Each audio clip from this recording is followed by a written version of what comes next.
नमस्कार, आप देखना शुरू कर चुके हैं वैभव क्रांति चैनल। हमारे साथ मौजूद है भारतीय जनता पार्टी के पलवल जिला सचिव और अखिल भारतीय क्षत्रिय महासभा के अध्यक्ष मुकेश राणा। राणा साहब, चुनाव करीब आ रहे हैं। पलवल विधानसभा क्षेत्र में आप फिर से सक्रिय हैं। 2019 में भी सक्रिय थे, 2014 में सक्रिय थे। हर बार आप मन बनाते हैं चुनाव लड़ने का, फिर सपना टूट जाता है। 2024 कैसा रहेगा? आप हमारे बड़े भाई हो, आपको नमस्कार और आपका बहुत बहुत धन्यवाद, आपने समय निकाला। देखिए, चुनाव की जो प्रक्रिया है वो तो चुनावी समर में ही होती है भूटानी साहब। जैसे जैसे चुनाव नज़दीक आता है तो जो नेता होते हैं वो अपनी राजनीतिक दल चुनने का उनका मौका मिलता है।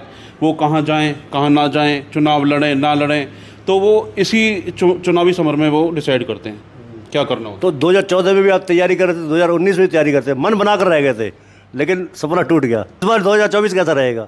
2024 बहुत अच्छा रहेगा और पलवल जिला के लिए और पलवल के जो बुजुर्ग हैं, जो नौजवान साथियां हैं, वो अभी से ही डिसाइड कर लिया, उन्होंने मन बना लिया कि भाई कहाँ रहना है, क्या करना है और कहाँ जाना है। अच्छा, क्षत्रिय समाज से बहुत कम यहाँ पर नेता सक्रिय होते हैं, और होते हैं तो बहुत ज़्यादा होते हैं, लेकिन कभी विधायक बनने का अवसर नहीं मिला पलवल से। देखिए, क्षत्रिय समाज की बात अगर मैं करूं तो अभी तक तो हमारे यहाँ पे लोग मेहनत ही करते हैं, मेहनत करते थे, लेकिन वो आपसी उसमें उलझ के रह जाते हैं। वो आपसी झगड़ों में या कैसे करके वो रह जाते हैं। वो ना तो आज तक कोई टिकट लाने का उन्होंने कार्य किया, ना कोई समाज के लिए कोई अच्छा काम किया, कभी कोई ज़्यादा ही समाज उनको लाइक करता हो, ऐसा कुछ भी उन्होंने आज तक तो किया नहीं है। अब हम लोग प्रयास करते हैं, कुछ करते हैं, तो आने वाले उसमें भी कुछ ना कुछ अड़चन वो लोग पैदा करते हैं। तो मेरा तो मैंने अभी पंचायत कर रहा हूँ, मैं आने वाले 15-20 दिन के अंदर मैं एक बहुत बड़ी पंचायत करूँगा, तो उसमें डिसाइड करना है। लोगों के फ़ोन आ रहे हैं कि भाई आप क्या करना, क्या नहीं करना, आपको कहाँ जाना, क्या, सब लोगों को पता है कि भाई क्या करना है। अच्छा, फर्स्ट चॉइस कौन सी पार्टी बता रहे हैं? भारतीय जनता पार्टी बता रहे हैं, कांग्रेस बता रहे हैं, इनेलो बता रहे हैं, जेजेपी बता रहे हैं, या आम आदमी पार्टी बता रहे हैं? वो तो भाई साहब उसी में पता चलेगा जब पंचायत होगी ना जी, तो उसी में लोग बताएंगे। लेकिन 70% लोगों ने डिसाइड कर दिया है कि हमें कहाँ जाना है, कौन से चुनाव लड़ना है, नहीं लड़ना है, और या किसी राजनीतिक पार्टी को समर्थन देना है। तो मैं तो ये चाहूँगा, मैं तो पूरे पहले भी मैंने राजनीति करी है तो लोगों पे के दम पे करी है। जनता जनार्दन के आशीर्वाद मुझ पे हमेशा रहा है, आपने मेरे चुनाव में भी देखा होगा।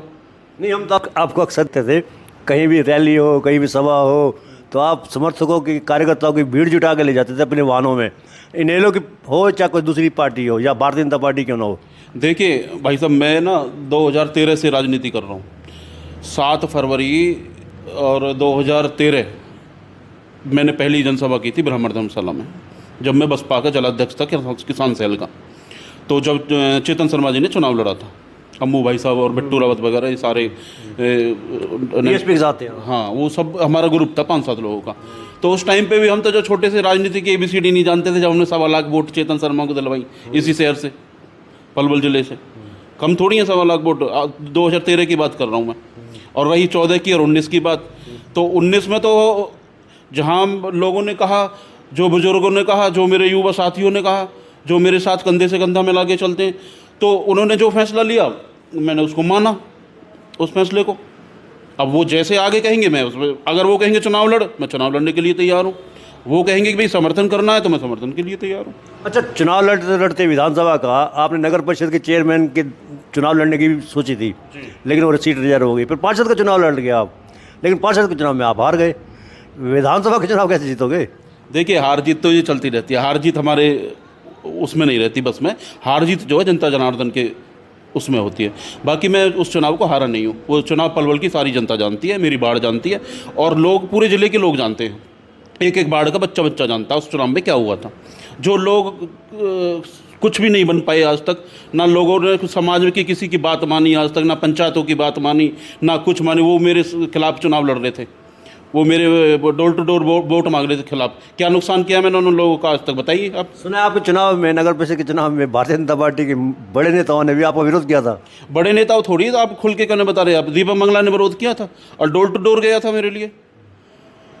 एक विधायक जी का पद सम्मानित पद होता है, उनको ये तो पता होना चाहिए था कि मुकेश भाजपा में है, भाजपा का कार्यकर्ता है, भाजपा जिले का वो पदाधिकारी है। मेरे खिलाफ भैया क्या ज़रूरत थी? मेरे खिलाफ डोर टू डोर गए आप, क्या मिला आपको?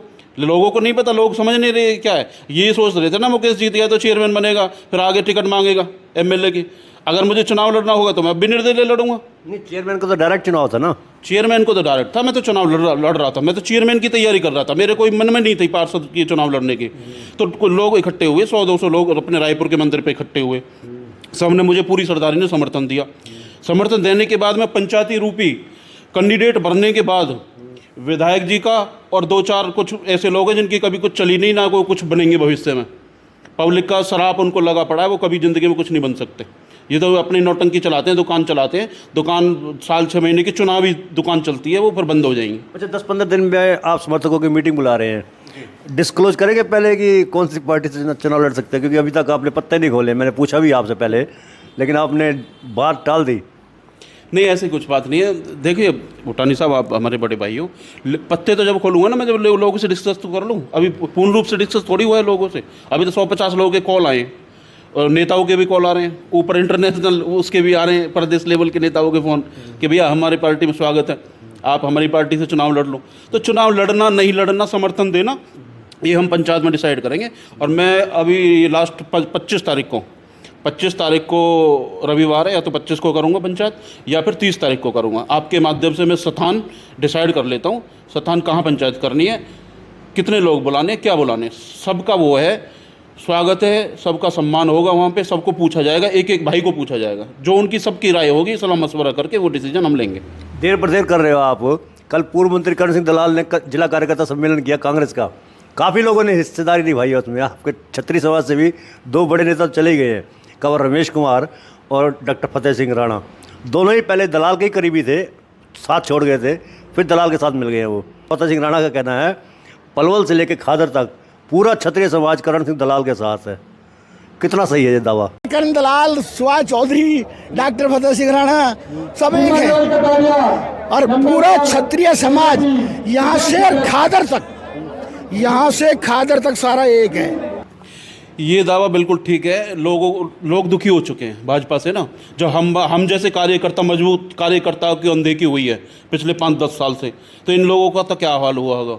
तो ऊपर का शीर्ष नेतृत्व तो सही है, कृष्णपाल जी ठीक है, बहुत बढ़िया आदमी है, शरीफ आदमी है, उन पर कोई एलिगेशन नहीं किसी प्रकार का, लेकिन उनको यही पता नहीं है कि क्या हो रहा है।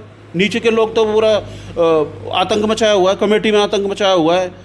100 करोड़ का घोटाला है पलवल में, म्यूनसिपल कमेटी का 100 करोड़ रुपये का, 100 करोड़ के टेंडर पास हुए हैं पिछले 5-7 साल में। कहाँ गए? पलवल के लोग जानते नहीं हैं क्या? पागल हैं क्या पलवल के लोग? पलवल का हर युवा पढ़ा लिखा है, बुजुर्ग पढ़े लिखे हैं, सब पढ़े लिखे हैं। अब पलवल 20 साल पहले वाला पलवल थोड़ी है जो पागल बनता रहेगा। आपको सब पता है, आप उस रोड के इसलिए जिक्र करते हो क्योंकि 10 साल से वो बन ही नहीं रहा। वो जो हमारे गुरु जी हैं कामता दास जी, ऋषि महाराज जी, मेरे ऊपर तो उनका बहुत आशीर्वाद है। वो तो कहते हैं मुकेश ये रोड कब बनेगा। मैं मंत्री तो है नहीं, ना मैं कोई एमएलए हूँ। रोड तो एमएलए मंत्री बनाएंगे, टेंडर पास कराएंगे तो बनेगा वो। लेकिन रोड बना था, लोग वहाँ के लोग बता रहे हैं कि 9 महीने में सड़क टूट गई है, धंस गई है। वो कैसे बना था वो सबको पता है, पूरे जिले को पता है। उसके जो ठेकेदार ने वो क्या कर रखा है, वो सीवर डाल रही है पंचवटी से लेके, चौक से लेके और ओमेक्स तक जितनी भी सीवर हैं आज तक चालू नहीं है, वो सब मिट्टी भरी पड़ी है उनमें। और वो सीवर इस हिसाब से बनाए पड़े हैं, तमाम इन्होंने चोरी करी है, ठेकेदारों ने चोरी करी है मिल करके, और नेताओं के साथ मिल करके। उनके 4-5 लोग हैं पलवल शहर में जो वो कर रहे हैं। अब कुछ नहीं होने वाला उनका, तो गया। वो 30,000 से जीते थे ना मंगला जी 30,000 वोटों से जीते थे, 30,000 वोट बिना टोटल मिला के 28,000 वोटों से जीते थे कर्ण सिंह दलाल को हराकर। 28,000 भी नहीं आएंगी टोटल अब की बार, फारिग है कम। और मुझे ऐसा लग रहा है मैं भी बीजेपी से ही फारिग हूँ। आसार तो आपके नज़र आ रहे हैं। हाँ, तो ये लोग इसलिए जा रहे हैं बीजेपी से। भारतीय जनता पार्टी से पार्टी में दिक्कत नहीं है, पार्टी की कमान जिन नेताओं पे उन पे दिक्कत, उन पे पल्ले तो कुछ है नहीं, वोट पल्ले नहीं, कोई कहाँ से आ रहा कोई कहाँ से आ रहा। यहाँ पदाधिकारी बना रखे हैं लोगों ने, कोई लेना ना देना ना। पूर्व विधायक सुभाष चौधरी भी अपना आशियाना तलाश रहे हैं, आप उनके साथ संपर्क में है या नहीं है?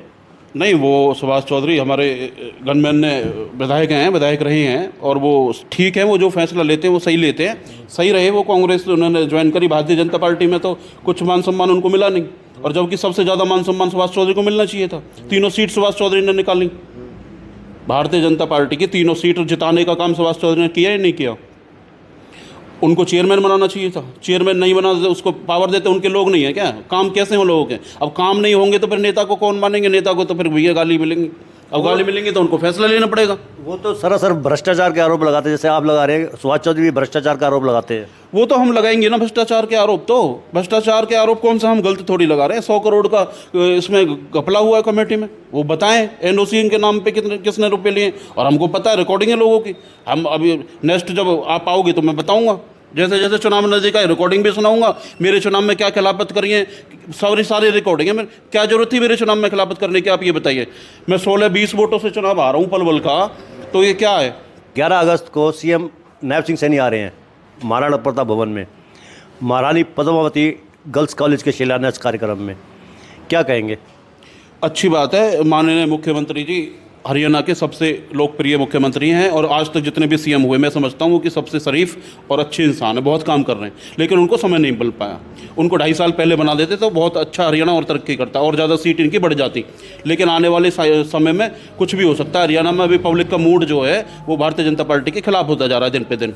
अच्छा, मनोहर लाल जी के और नायब सिंह सैनी के कामकाज को आप किस तरह से आंकते हैं? दोनों में सफल कौन है?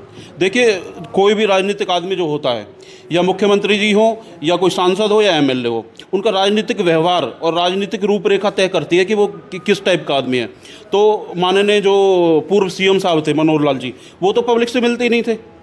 वो तो ये समझते कि पब्लिक वैसे ही है, वैसे एमएलए मंत्रियों से मिलना, उनसे भी ना मिलना, काम कब किए ही नहीं। अब इस ईमानदारी को क्या करोगे? ईमानदारी की है, अच्छी बात है, नौकरियों में पैसा नहीं लिया, अच्छी बात है, लेकिन काम तो करो, वर्कर के काम तो करो। जनता को कैसे जोड़ोगे? अब ये नायब सिंह सैनी जो है मुख्यमंत्री जी, इन्होंने तो बहुत पब्लिक को डोर टू डोर जोड़ा है। हर समाज को वहाँ बुला करके सबका स्वागत कर रहे हैं। पंजाबी समाज को बुला रहे हैं, लाला समाज को बुला रहे हैं, राजपूत समाज को बुला रहे हैं, जाट समाज को बुला रहे हैं, सैनी समाज को बुला रहे हैं, सबको बुला रहे हैं, वो सबका स्वागत कर रहे हैं। तो मुख्यमंत्री तो ऐसा ही होना चाहिए। अच्छा, आप प्रॉपर्टी से जुड़े हुए हैं, तो आप किस प्रकार से मानते हैं? क्योंकि आपकी भारतीय जनता पार्टी के नेता दावा करते हैं कनेक्टिविटी के मामले में पलवल जिला सबसे अव्वल है पूरे प्रदेश में, एनसीआर के करीब है, मतलब एनसीआर में दिल्ली के करीब है। तो किस प्रकार से मानते हैं कि आप पलवल तरक्की कर रहा है? पलवल बहुत तरक्की कर रहा है, और आने वाले समय में पलवल और ज़्यादा 4 गुना ज़्यादा तरक्की करेगा। जो केंद्रीय नेतृत्व है भारतीय जनता पार्टी का, नितिन गडकरी जी हैं, राजनाथ जी हैं, मोदी साहब हैं, और जो केंद्रीय नेतृत्व वो अच्छा काम कर रहा है। लेकिन जो प्रदेश का है, प्रदेश नहीं, जिला लेवल के जो इनके जो जिला लेवल के जो ये पदाधिकारी है, जो ये एमएलए टाइप, ये ओनली पैसे कमा रहे हैं और कुछ नहीं कर रहे हैं। इनके जो 4-5 आदमी इनके जो साथ लग रहे हैं, सब पैसे कमाने का काम किया है। केंद्रीय नेतृत्व में कभी कोई दिक्कत नहीं है। पूरे देश में, मैं हर कहीं प्रदेश में जाने का मौका मिलता है, और हर कहीं बहुत अच्छे काम चल रहे हैं, रोडों के काम चल रहे हैं। रोड इन्होंने बहुत सुंदर बना दिए पूरे देश के, देश सुंदर बन गया है। अच्छा, चुनाव आप 100% लड़ेंगे या बीच में वो हिलजुल हो सकती है कि यार चलो इस बार भी रहने दो? देखिए, ये फैसला जो है ये पंचायत करेगी, ये फैसला मेरा नहीं है। अगर पंचायत ये कहती है कि भी चुनाव लड़ना, तो मैं चुनाव लड़ने के लिए बिल्कुल तैयार हूँ। मैं ऐसे नहीं है जो लोग 10-20 लोग हो रहे हैं शायद, जो विधानसभा डेली विधानसभा क्षेत्र, लेकिन इनमें से 2-3 लोग ही बच पाएंगे बस। सारे टम्पू पर फिर बैठ जाएंगे जैसे पहले बैठे थे। लेकिन अब की बार 3-4 टम्पू बनेंगे पलवल में, 2 नहीं रहेंगे, ना एक रहेगा। 3-4 टम्पू बहुत अच्छी तरीके से सजेंगे, और उनमें से आधे लोग डाइवर्ट हो जाएंगे। मुकाबला त्रिकोणीय होगा। अच्छा, करण सिंह दलाल के कल के कार्यकर्ता सम्मेलन के बाद करण सिंह दलाल की राजनीति में कितना फर्क पड़ेगा? मजबूत हुए या कमज़ोर पहले की तरह रहेंगे? देखिए, भारतीय जनता पार्टी ने तो अपना मामला अपने आप ही ख़राब किया है, लेकिन दलाल साहब जो हैं पिछले 20 साल के उनके व्यवहार में और अब के व्यवहार में ज़मीन आसमान का अंतर है। वो लोगों को जोड़ रहे हैं, दिन पे दिन जोड़ रहे हैं, डोर टू डोर जा रहे हैं, सब लोगों का मान सम्मान कर रहे हैं। और एक नेता को यही होना चाहिए। उन्होंने कभी कोई गलती अगर की भी होगी तो सार्वजनिक रूप से सबसे गलती मांगने का भी काम उन्होंने किया है। करण दलाल तो बहुत अच्छे नेता हैं हमारे क्षेत्र के लिए। करण दलाल की कुछ गलतियां रही हैं।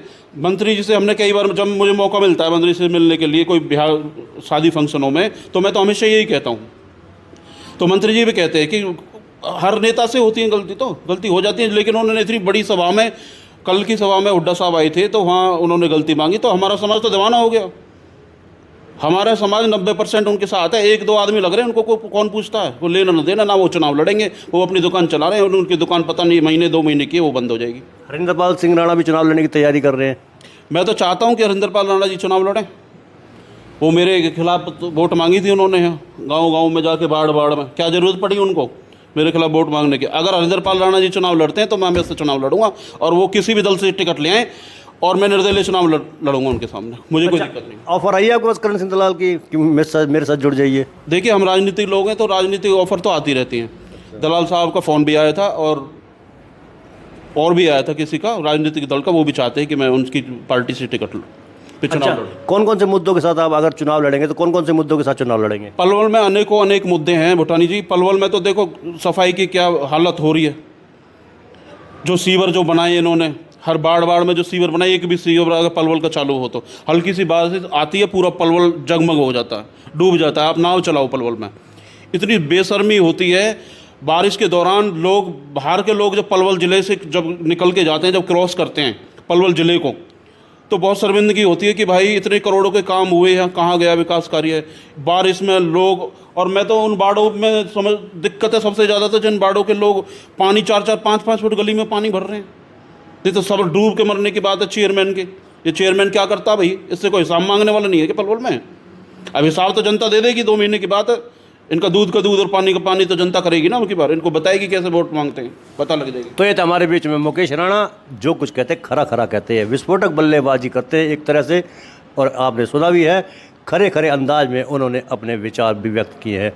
पलवल विधानसभा क्षेत्र चुनाव लड़ने का दावा किया है, ऐलान किया है, लेकिन पंचायत होने के बाद पंचायत अगर निर्णय देगी चुनाव लड़ने का तो वो चुनाव अवश्य लड़ेंगे। बहरहाल आप हमारे चैनल को लाइक करें, फॉलो करें, कमेंट बॉक्स में एक प्रतिक्रिया दें, इस लिंक को ज़्यादा से ज़्यादा शेयर भी करते। धन्यवाद। जय हिंद, जय भारत।